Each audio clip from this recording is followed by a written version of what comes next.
Shalom anak-anak, kembali lagi bersama Ibu Juni di pembelajaran IPS hari ini. Hari ini kita akan membahas tentang negara Myanmar dan Singapura.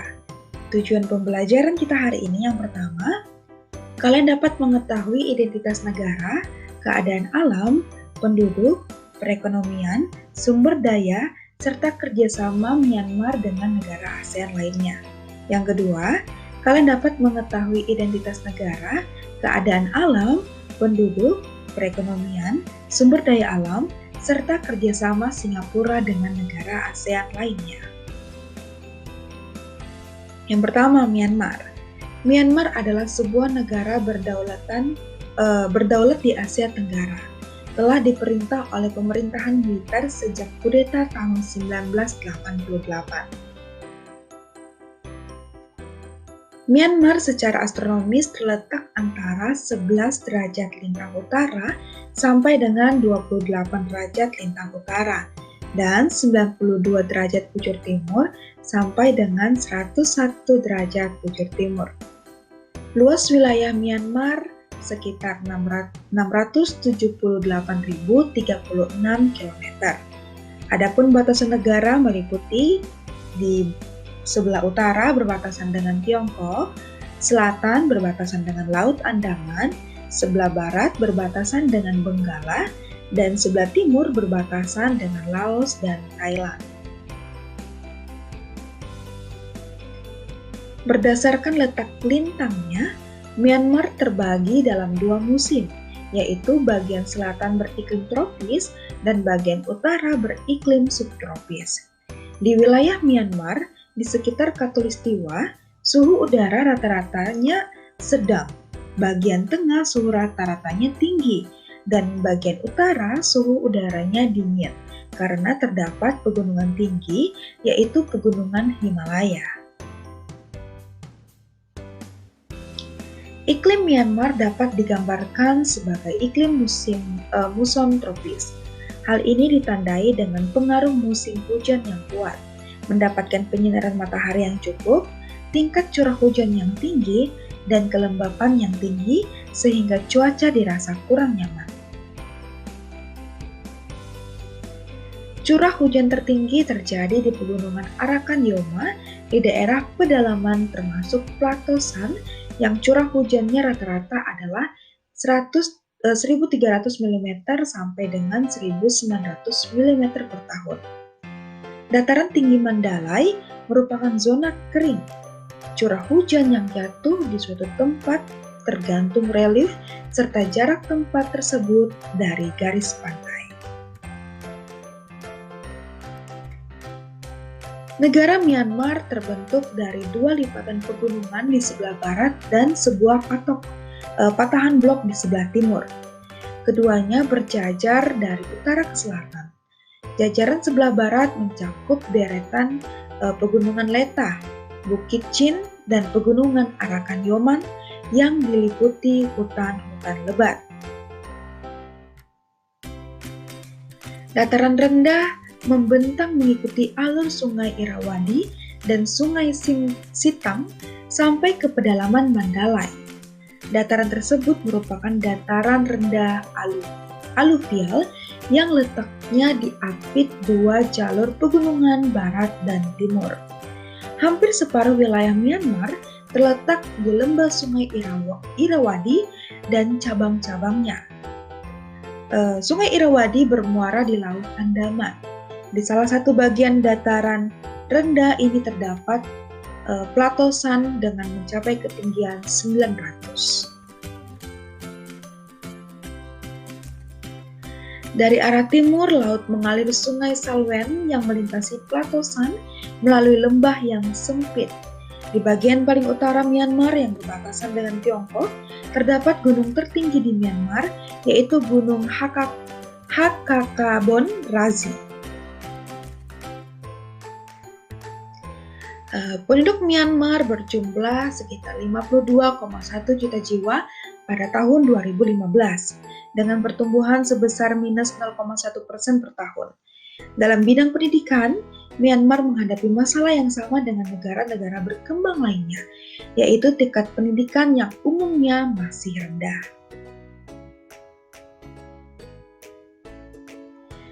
Penduduk Myanmar terdiri dari beberapa kelompok etnis.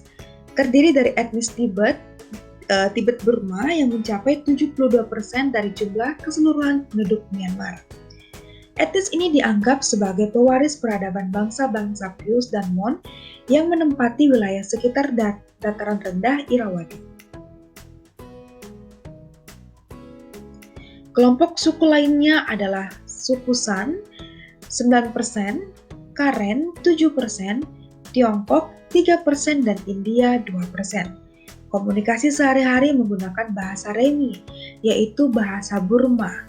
Adapun alat tukar uang digunakan adalah uang kyat.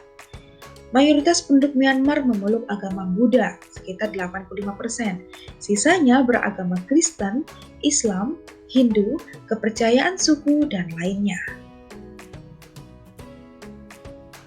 Sumber daya utama Myanmar berasal dari hasil pertanian, perkebunan, dan perikanan, serta pertambangan. Hampir di setiap wilayah Myanmar, lahan-lahan dimanfaatkan untuk pertanian. Beras merupakan komoditas utama, disusul teh yang hampir menghampar di plato San, dan tembakau di bagian utara, tebu, dan sayur-sayuran. Tanah di zona kering dimanfaatkan untuk tanaman jagung, kapas, wijen, dan gandum. Hasil perikanan paling banyak diusahakan di daerah Myanmar bagian pantai barat. Di kota Manhin dan Hantawadi terdapat pusat penelitian perikanan, sedangkan di Mergui didirikan sekolah perikanan.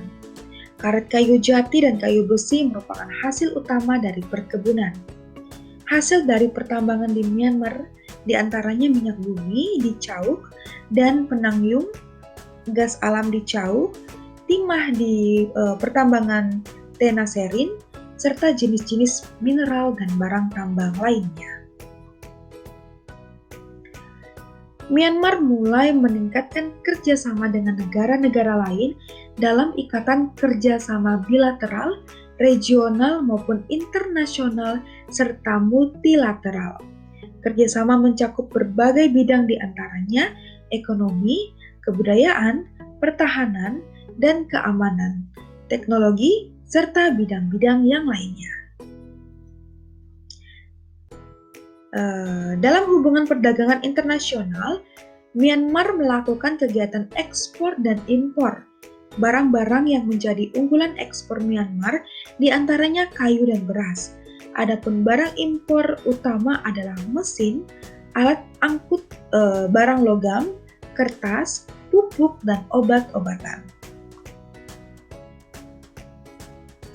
Selanjutnya Singapura. Singapura adalah sebuah negara pulau di lepas ujung selatan Semenanjung Malaya, 137 km di utara Khatulistiwa di Asia Tenggara.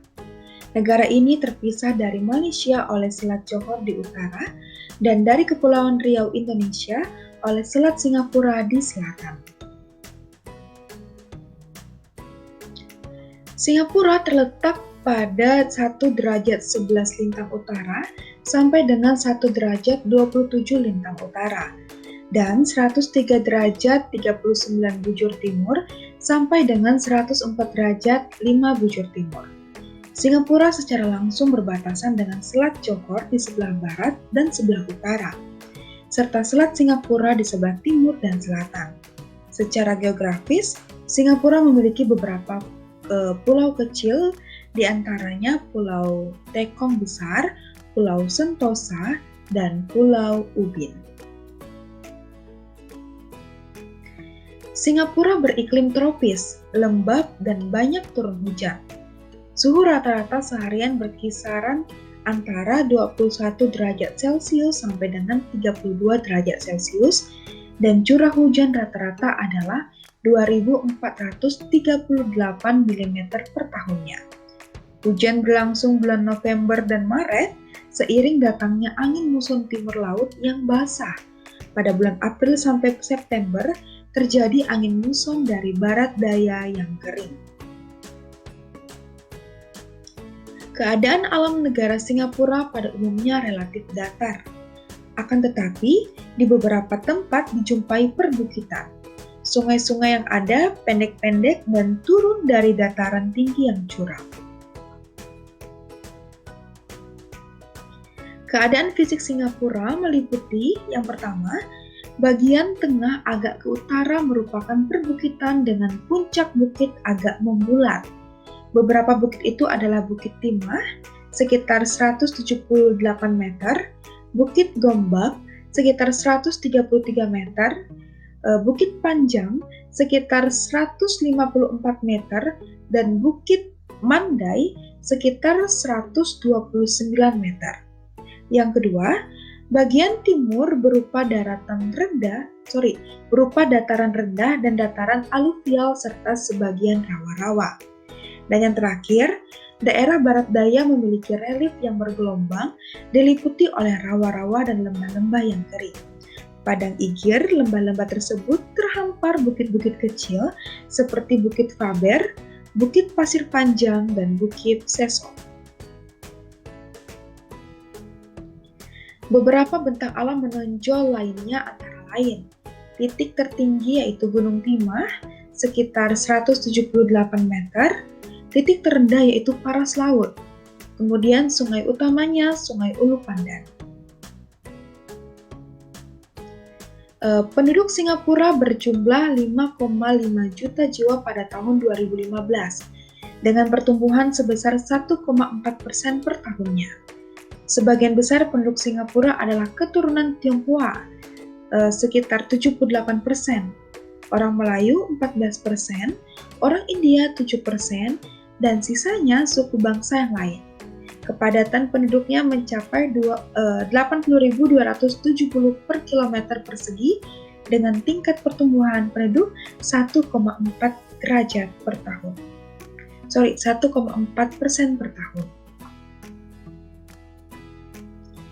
Agama Buddha merupakan keyakinan paling banyak yang dianut oleh rakyat Singapura. Disusul Islam, Taoisme, Kristen, dan Hindu. Mata pencaharian penduduk Singapura kebanyakan di sektor industri. Letak Singapura yang strategis dalam jalur transito, perdagangan atau distribusi berbagai produk dari berbagai negara, dan lalu lintas laut, serta lalu lintas udara memberi keuntungan bagi Singapura. Singapura bukanlah negara yang kaya sumber daya alam. Oleh karena itu, Singapura mengembangkan negaranya pada sektor pariwisata dan perdagangan. Hampir semua daerah di Singapura dimanfaatkan untuk dunia pariwisata sehingga mampu mendongkrak perekonomiannya, dan letak Singapura yang strategis di jalur persilangan lalu lintas dunia merupakan sumber devisa yang besar bagi negara. Kerjasama yang dikembangkan Singapura lebih banyak bergerak dalam sektor ekonomi. Singapura merupakan salah satu negara pendiri ASEAN bersama Malaysia, Indonesia, dan Thailand. Sumber bahan mentah industri banyak didatangkan dari negara-negara di kawasan Asia Tenggara, termasuk Indonesia. Sekian pemaparan materi kita hari ini. Semoga apa yang disampaikan dapat kalian pahami dan mengerti. Selamat belajar anak-anak, Tuhan Yesus memberkati.